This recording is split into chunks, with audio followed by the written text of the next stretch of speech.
What is the single most important big idea from this theory?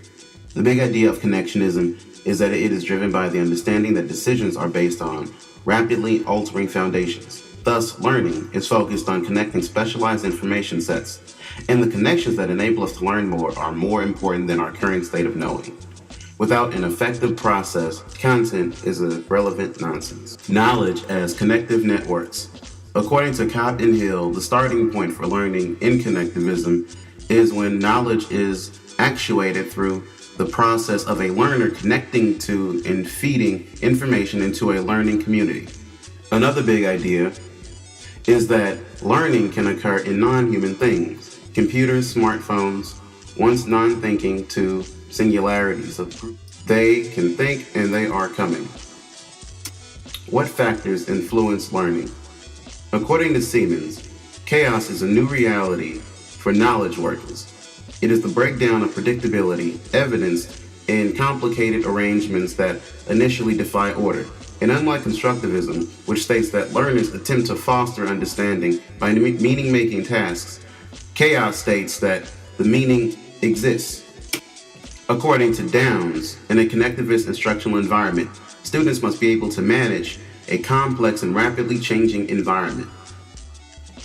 This chaos is caused by the numerous interrelations of factors, like culture.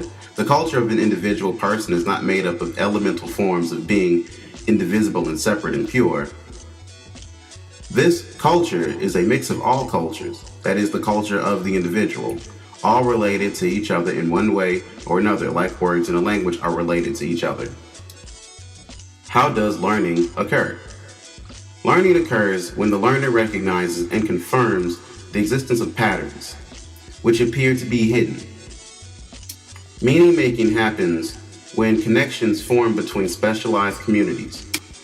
According to Downs, learning occurs across a network in a distributed process. More specifically, the learning process is influenced by the diversity of network strength of ties. Memory consists of adaptive patterns of connectivity representative of a current state, and transfer occurs through a process of connecting. This is why connectivism is best for complex learning in rapidly changing environments. It is based on recognizing and interpreting patterns. What are the main processes or mechanisms that are proposed to account for learning according to this theory? Nodes, or rather strengthening nodes, are the main mechanisms that account for learning. Nodes are fields or ideas and communities that get specialized in a specific area, let's say math. As these nodes are strengthened through training, they gain recognition for their expertise and have greater chances of recognition, thus resulting in cross-pollination of learning communities. Sharpening links between ties. People place value on certain nodes. Nodes that successfully acquire a greater profile will be more successful at acquiring additional connections. Sharpening links between weak ties leads to greater creativity and innovation. According to Comp and Hill, the formation of connections between nodes of information, i.e. networks, constitutes knowledge. And in addition, connectionism posits the ability to construct and traverse those networks. According to Downs, to teach is to demonstrate, and learning is practicing and reflecting. Connectivism denies that knowledge is prepositional. This is another reason why connectivism differs from other theories. Cognitivist theories depict knowledge and learning as being grounded in language and logic.